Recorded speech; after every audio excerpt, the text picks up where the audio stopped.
My daughter-in-law texted me, "Heat up the leftover meatloaf, old man," but what I did next left them speechless. Let me tell you something. I'm Gary Mitchell, 59 years old, and I thought I knew what family meant. Boy, was I wrong. It was 9:45 p.m. on a Thursday when my phone buzzed on the kitchen table. I was sitting there staring at a bowl of canned soup I didn't even want to eat. The house smelled like pine sol and loneliness. I'd spent the whole day fixing the leaky faucet in their master bathroom, mowing the lawn, and picking up Tyler and Sophia from school because Ashley had some important meeting. I picked up the phone thinking maybe it was Kevin saying they were heading home early, that there was room for me at whatever restaurant they went to celebrate Ashley's promotion. But no, it was a text from Ashley. "Don't wait up, old man. Heat up the leftover meatloaf in the fridge." I read those words 3 times. Felt something crack inside my chest, like when you drop a wrench on concrete and hear that sharp snap. It wasn't just the text, it was the tone. The casual cruelty wrapped up in everyday words. It was knowing that while I was eating soup alone in this house I helped buy, they were raising champagne glasses at Romano's Steakhouse, the place where dinner for 4 runs you $200 easy. I opened Facebook on my phone, shouldn't have, but I did. There they were, the photos. Kevin in his button-down shirt, the one I'd ironed that morning because Ashley said the cleaning lady didn't do it right. Ashley in some red dress, smiling like she owned the world. Tyler and Sophia with big plates of shrimp, making faces at the camera. Ashley's mom was there, her sister, even Kevin's cousin Mark from Denver, everyone but me. The caption read, "Celebrating my queen's promotion. Regional marketing coordinator at 31. Here's to women who never settle. Blessed power couple, family 237 likes in 30 minutes. Not one comment asking where Grandpa Gary was." I closed the app and looked at my soup getting cold. Then something strange happened. I didn't get mad, didn't punch the wall or throw anything. This calm feeling washed over me, like my brain finally caught up to what my gut had been telling me for months. I walked to my bedroom and opened the closet, because what they didn't know, what nobody at that table full of laughter and expensive wine could imagine, was that I'd been preparing for this moment since last Christmas, when Ashley told her friend on the phone that I was just temporary help until we figure out the old man situation. See, I'd been recording things, documenting everything, building a case like the methodical factory worker I'd been for 35 years. And this time, I wasn't going to heat up their leftovers. This time, I was going to disappear. And when they came home that night, drunk on wine and arrogance, what they'd find would shake them to their core. But let me back up and tell you how I got here. How a 59-year-old man who'd worked his whole adult life at Mitchell Manufacturing ended up being treated like an unpaid handyman in his own house. 3 years ago, I buried my wife, Linda. Cancer took her fast 6 months from diagnosis to goodbye. We'd been married 32 years, raised Kevin in our little ranch house on Maple Street. The house had good bones, solid foundation, but after the funeral, every room felt like a museum of memories I couldn't bear to walk through. Kevin came by 2 weeks later with Ashley hanging on his arm. He had that look, the same one he'd get as a kid when he broke something and needed to confess. "Dad," he said over coffee in my kitchen, the same kitchen where Linda used to hum while making Sunday breakfast. "Ashley and I have been looking at houses. We want something bigger for the kids, but the down payment is killing us." Ashley nodded, running her coral fingernails around her mug rim like she was marking territory. "The house we want in Riverside Meadows needs $75,000 down. We've saved for 2 years, but we're still $30,000 short." They didn't have to spell it out. The weight of their expectation hung in the air like smoke. "How much do you need?" I asked, already knowing I was about to make the biggest mistake of my life. Kevin looked at his shoes, still doing that thing he'd done since he was 8 years old when he wanted something. "If you sold this place, Dad, you could come live with us. You wouldn't be alone anymore. The kids love having you around. It would be perfect." Ashley smiled that magazine-perfect smile she'd perfected for her marketing job. "It really would be ideal, Gary. You could help with Tyler and Sophia, and we'd all stick together. Like real family, that word family. It got me every time. I signed the papers 3 weeks later. The ranch house sold for $145,000 minus, not bad for a place I'd bought in 1995 for $89,000. I gave Kevin $75,000 for their down payment and kept the rest in a savings account, thinking it was my insurance policy. What I didn't do, and this still keeps me up some nights, was insist on putting my name on the deed of their new house.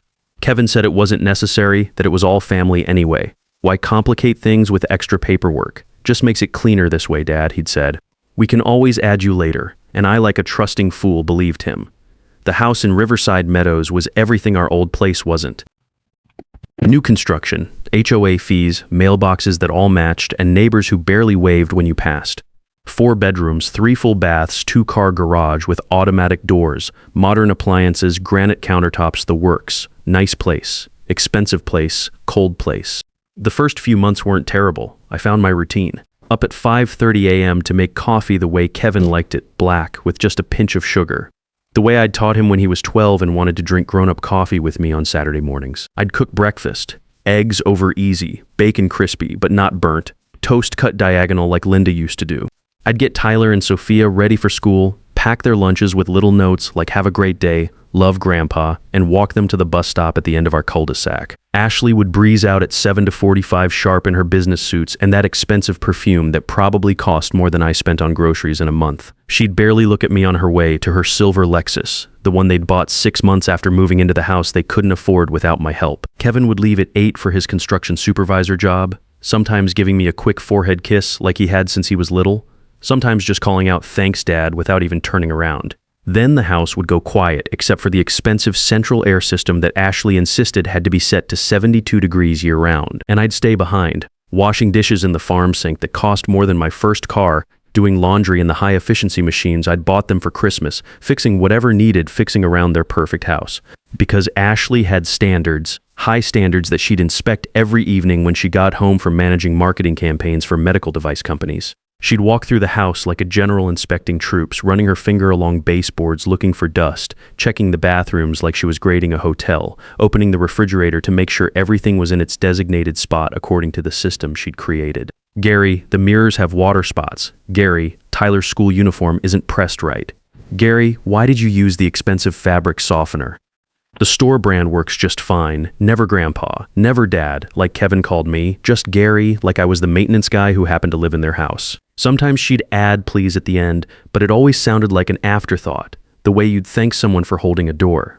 The kids loved me, though. That was the real thing in all this mess. Tyler would hug me when he got home from school, his backpack flying off his shoulders as he told me about his day, who got in trouble, what they had for lunch, whether his teacher, Mrs. Henderson, liked his book report. Sophia would climb into my lap during their evening cartoons, her head fitting perfectly under my chin like Kevin's used to when he was small. But whenever Ashley caught these moments, her face would change. Not angry exactly, but something colder, like she was calculating something in her head. One evening in November, Sophia was helping me make chocolate chip cookies, Linda's recipe that I'd memorized by heart. Sophia was standing on the kitchen step stool, carefully counting chocolate chips into the bowl, when she looked up at me with those big brown eyes and said, "Grandpa Gary, I love you more than anybody in the whole world." Right in front of Ashley, the silence that followed felt like someone had sucked all the air out of the room. Ashley's coffee mug stopped halfway to her lips. Sophia kept stirring the cookie dough, oblivious to the tension. That night, I heard voices through the wall between my room and theirs. Not shouting, Ashley was too controlled for that, but that intense whisper fighting that married couples do when they're trying not to wake the kids. "Your father is undermining my authority with my children. Kevin, they're my kids too, Ash. He spoils them, gives them everything they ask for. Makes me look like the bad guy when I have to set boundaries. He's just being a grandfather. He's being an interference, and it needs to stop." I pressed my ear against the wall, waiting for Kevin to defend me, to say something.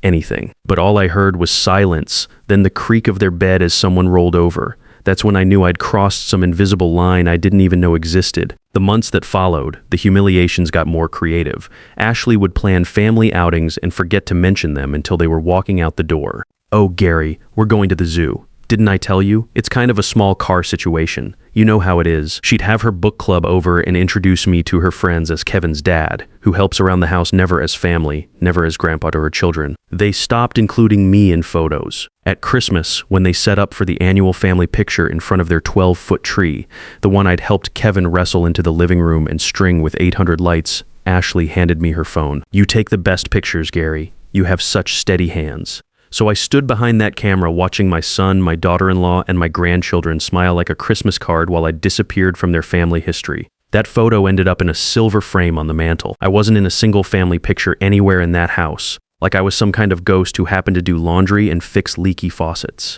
But what really got to me was the recording I made by accident in February. I'd been using my old phone to time myself doing yard work. Doctor said I needed more exercise for my blood pressure, and I forgot to turn it off when I came inside.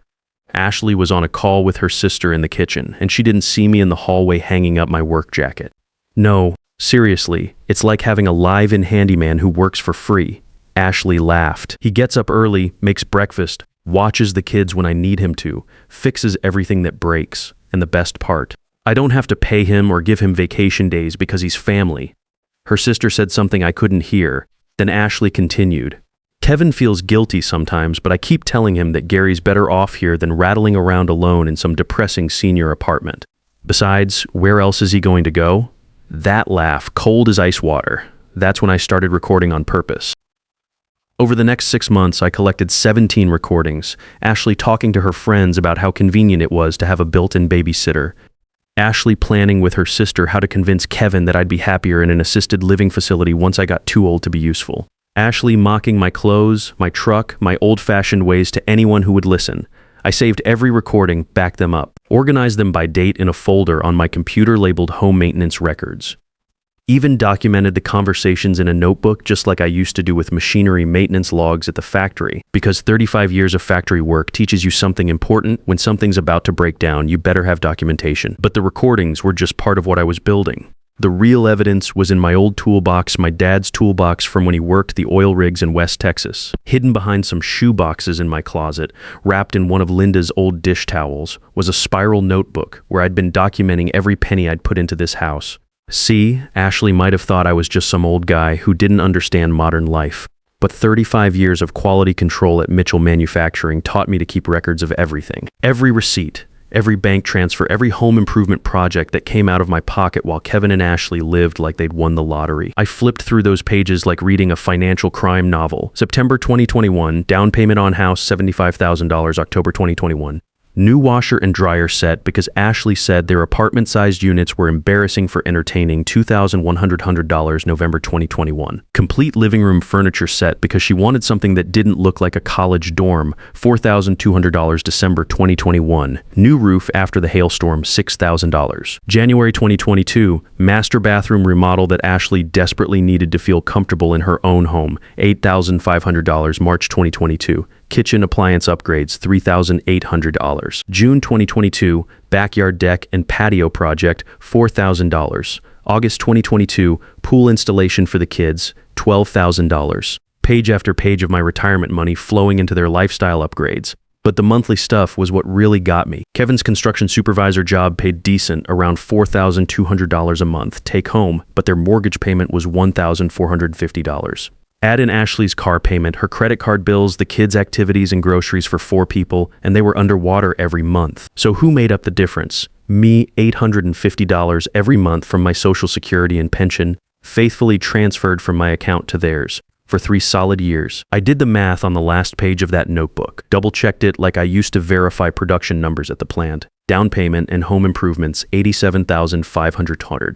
Monthly contributions, 36 months times $850 equals $30,600. Total investment, $118,118. Almost everything I'd gotten from selling the house where Linda and I raised our son, where we celebrated 32 Christmases, where she died holding my hand in the bedroom we'd shared for 3 decades. All of it poured into a house where they treated me like I was taking up space in their perfect life. But here's the thing Ashley didn't know, the thing that was going to change everything. That house was still legally mine. When we'd bought the place, the real estate agent suggested putting the deed in my name since I was making the full down payment. You can transfer it later if you want, she'd explained, but this way you're protected if anything goes wrong with the financing. Kevin had nodded along. Makes sense, Dad. We can always change it later when things settle down, but we never did. Kevin would bring it up every few months. Hey, Dad, we should get to the lawyer's office and get that deed transferred. But there was always something else. Baseball season starting, Ashley's busy time at work, the holidays coming up. After a while, he stopped mentioning it altogether. Now, I understood why I'd never pushed the issue. Some part of me, the part that had survived layoffs and plant closures and 35 years of corporate uncertainty, knew I might need that protection someday. That protection was about to pay off.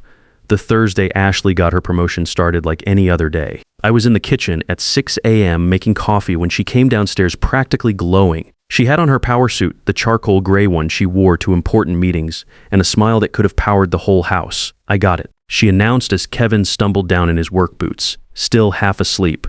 Got what, he mumbled, reaching for the coffee I'd already poured him, the promotion. Regional marketing coordinator, they called me at home last night after you went to bed. Kevin's face lit up. He grabbed her and spun her around right there in the kitchen. Ashley, that's incredible. I knew you'd get it. Tyler came running downstairs in his pajamas. What's all the noise about? Mommy got promoted at work, Kevin explained, still grinning. She's basically going to be the boss of a whole bunch of people now. Does that mean we're rich? Sophia asked from the doorway, rubbing sleep from her eyes. Ashley laughed. It means Mommy worked really hard and it paid off. We need to celebrate. I was standing at the stove flipping pancakes, listening to their excitement and feeling genuinely happy for Ashley. Whatever our problems were, she'd worked hard for this promotion and she deserved it. Congratulations, I said, sliding pancakes onto plates. That's really great news. Thanks, Gary, she said, barely glancing my way before turning back to Kevin. We should do something special tonight. Really special. Romano's? Kevin suggested. The steakhouse with the city view? Perfect. I want the full celebration, wine, dessert, everything. We've earned it. Tyler raised his hand like he was in school. Can I order the lobster? Tonight you can order whatever you want, buddy, Kevin said.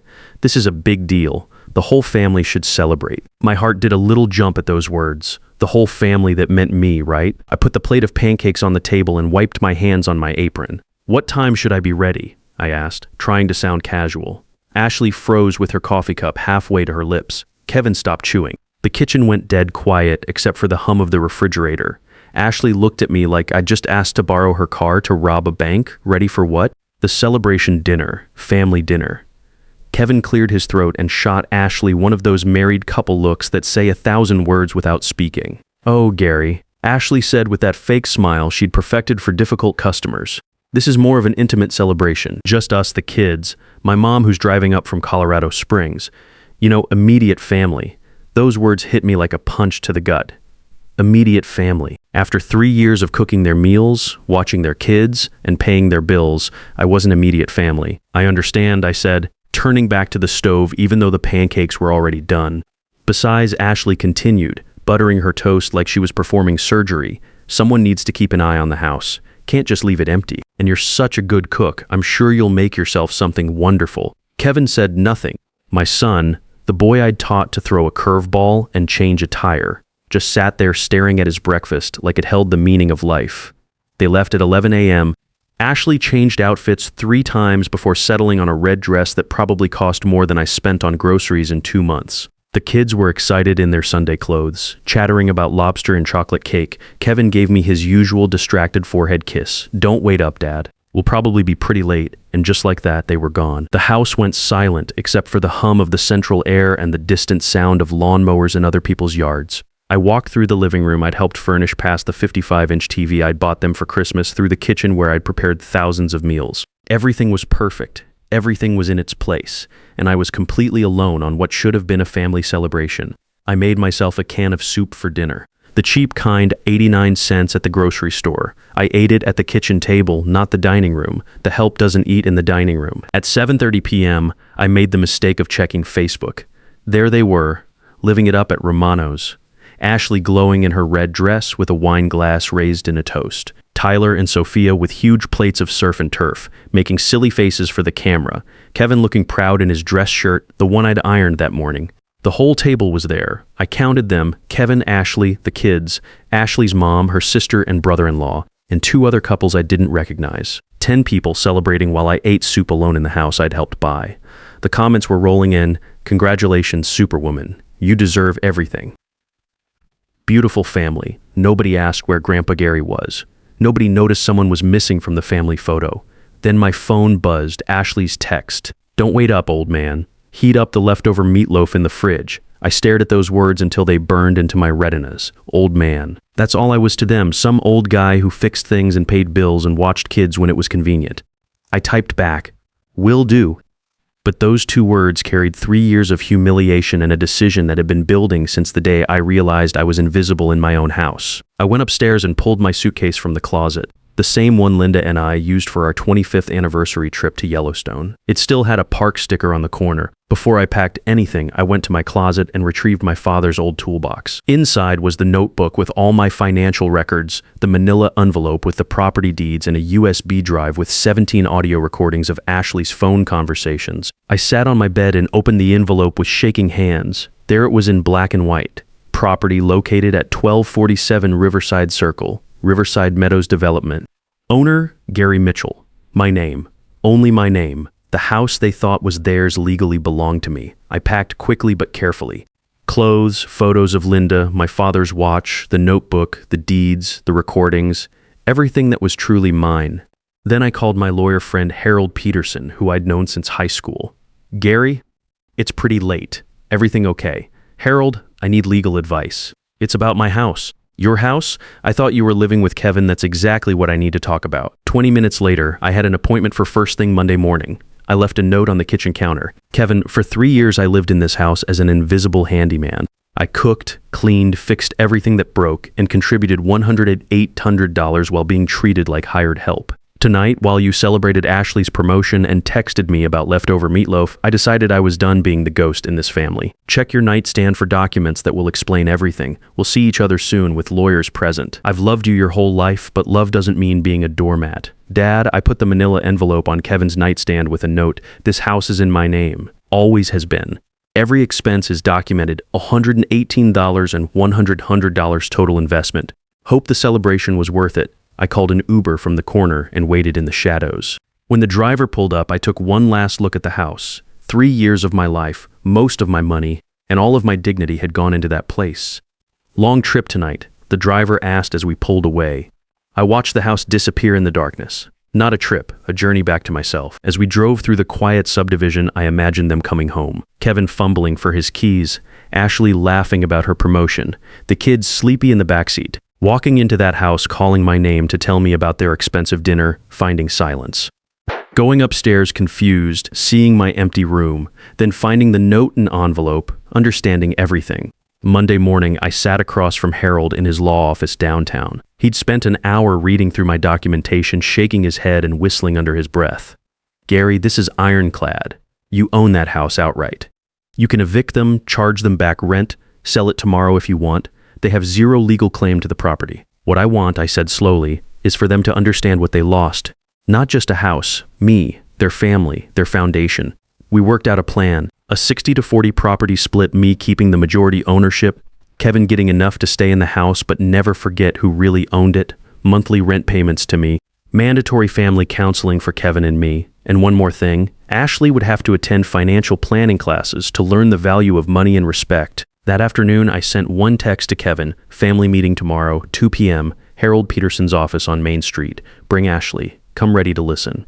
3 days later, I was sitting in that law office watching my son's face crumble as he realized what he'd lost. Not just property rights, but his father's respect. Ashley sat pale and silent as Harold explained their legal situation. I didn't know, Kevin kept saying, Dad, I didn't know you felt this way. You didn't ask, I replied. For 3 years, you didn't ask. The meeting lasted 2 hours. By the end, we had an agreement.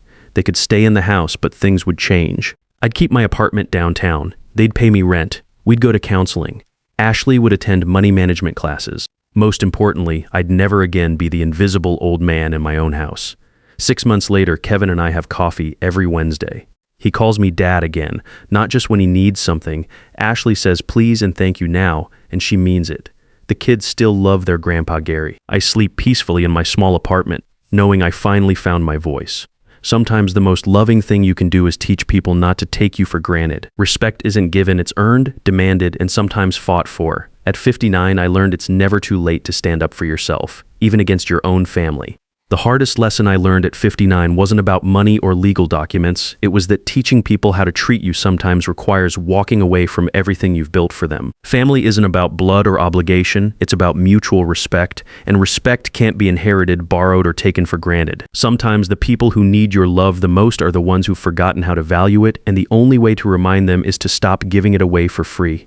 I spent 3 years trying to buy my place in their family with money and service, when what I should have been demanding all along was simple human dignity.